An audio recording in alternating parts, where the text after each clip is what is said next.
পুরনো শত্রুতার জেরে এক ব্যক্তিকে পিটিয়ে মারার অভিযোগ উঠল শঙ্কর ঘোষাল নামে স্থানীয় এক ব্যক্তির বিরুদ্ধে। ঘটনার পর থেকেই অভিযুক্ত পলাতক।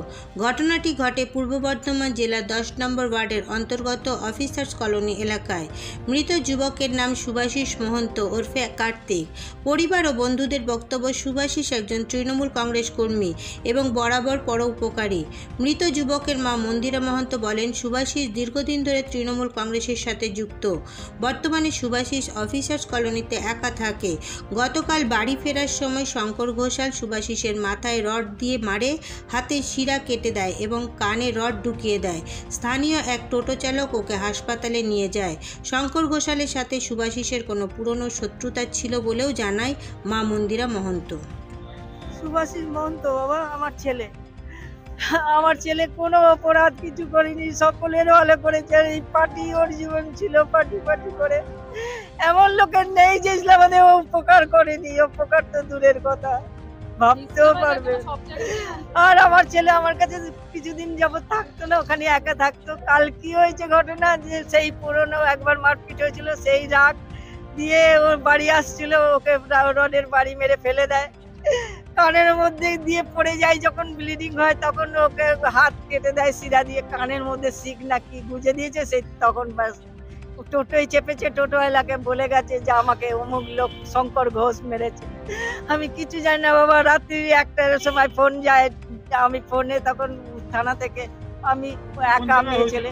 এটা হয়েছে অফিসার্স কলোনির ওখানে। শত্রু বলতে ওই শঙ্কর ঘোষ মারপিট ছেলে, মানে কি নিয়ে শত্রু, তাই কি করেছিল, সে ওই পাড়াতেই থাকে, ওই 10 নম্বর ওয়ার্ডের ছেলে। পার্টির সঙ্গে যুক্ত যে খোকন দাস, তিনি যে আমাদের বিধায়ক, মাননীয় বিধায়ক, সে বলছে আমি চিনি না, কিন্তু তবুও তার শাস্তি চাই। আমি তাকে অ্যারেস্ট করাবো। আর অ্যারেস্ট করালে সমস্ত যেন ওর ইনসাফ, যেন আমি একমাত্র ছেলে হারালাম, আমার ছেলের ইনসাফ চাই।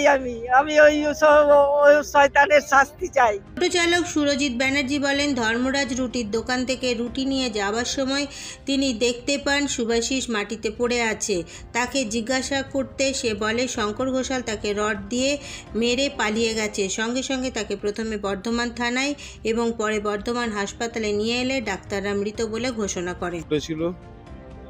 আমরা ও আর সোনা বলে একজন বাইকে করে গেল, আমি টোটো নিয়ে যাচ্ছি, দিয়ে ও ধর্মরাজ থেকে 5টা রুটি নিল। আমি বললাম যা তুই বেরিয়ে যা, আমি পয়সা দিচ্ছি। আমি পয়সা দিয়ে, পয়সাটা 100 টাকার নোট দিলাম, ও 80 টাকা খুচরো দিল। 80 টাকা খুচরোটা নিয়ে এরকম ঘুরে বাইরে মানে বেরোতে যাব, ভাই এসে পড়ে গেল। কার্তিক এসে পড়ে গেল, তো দেখছি কালো কালো রক্ত। আমি কি হলো বলছে, আমাকে মনে হয় শঙ্কর কানে মেরে দিল কিছু। আমার দম বন্ধ হয়ে যাচ্ছে। আমি বললাম দাঁড়া কেউ নেই।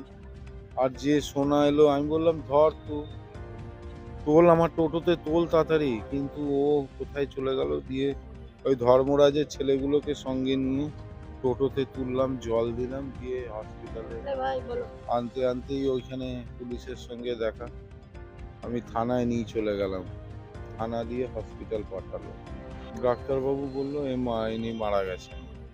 পলিটিক্যাল কাজকর্ম করেছে।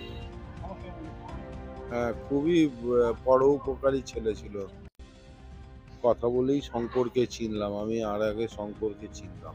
এছাড়াও এই ঘটনার বিষয়ে স্থানীয় কয়েকজন জানান, শঙ্কর বাড়িতে আমি চিনি না, বাড়ি ইসলামাবাদেই, মানে পার্টিকুলার বাড়িটা চিনি না। এমনি আগে টেম্পোরারি ড্রাইভারের কাজ করতো, তো ওর সঙ্গে তো এমনি কার্তিক আগেও ঝগড়া ঝামেলা হয়েছে।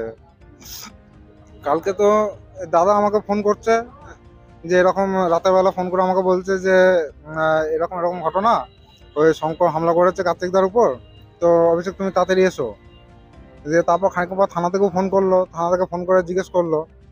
যে আমি থানাতে যখন আসছি তখন দেখছি দাদা থানা থেকে বেরিয়ে আসছে।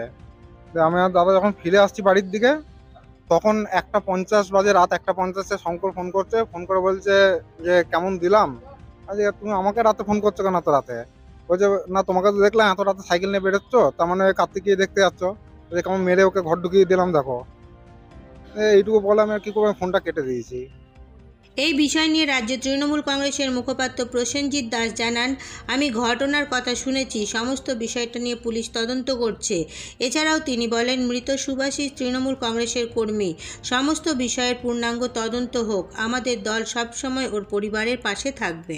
দেখুন, ঘটনাটা ঘটেছে, থানায় অভিযোগ জমা পড়েছে, পুলিশ তদন্ত করছে। তদন্ত করে যে দোষী নিশ্চয়ই তার গ্রেপ্তারের ব্যবস্থা করবে, আমরাও তার দাবি রাখি। আর তৃণমূলের মিছিল মিটিংয়ে উনি যেতেন, এর কথা সত্যি। আর কি ঘটনা থেকে এটা ঘটেছে সেটা নিশ্চয়ই পুলিশ তদন্ত করে বলবে। যে কোনো মৃত্যুই দুঃখজনক, তো আমরাও চাইছি যে ঘটনাটার পূর্ণাঙ্গ তদন্ত হোক। হ্যাঁ, আমি তো বলছি যে উনি আমাদের মিছিল মিটিংয়ে থাকতেন, উনি আমাদের সঙ্গেও থাকতেন, তো আমরা ঘটনাটার তদন্তর দাবি করছি। দেখুন, আমরা তো পরিষ্কার বলছি এটা ব্যক্তিগত বচসা থেকে হয়েছে। তো সেই জায়গায় দাঁড়িয়ে আমি তো কোনো সিদ্ধান্তে আসতে পারি না যে কি থেকে ঘটনাটা ঘটেছে। এটা পুলিশ তদন্ত করে দেখে ব্যবস্থা নেবে। আর তৃণমূলের মিছিল মিটিংয়ে অনেকেই বেরোন, অনেকেই তৃণমূলের সমর্থক, তো সুতরাং কারুর ব্যক্তিগত জীবনকে নিয়ে এটা দলের ব্যাপারটা টানা ঠিক না, কারণ ব্যক্তিগত বচসা থেকে ঘটনাটা ঘটেছে। আমরা তদন্তর দাবি করছি এবং যে দোষী তার শাস্তির দাবি আমরাও করছি। এরপর নজর রাখুন আমাদের পরবর্তী খবরে।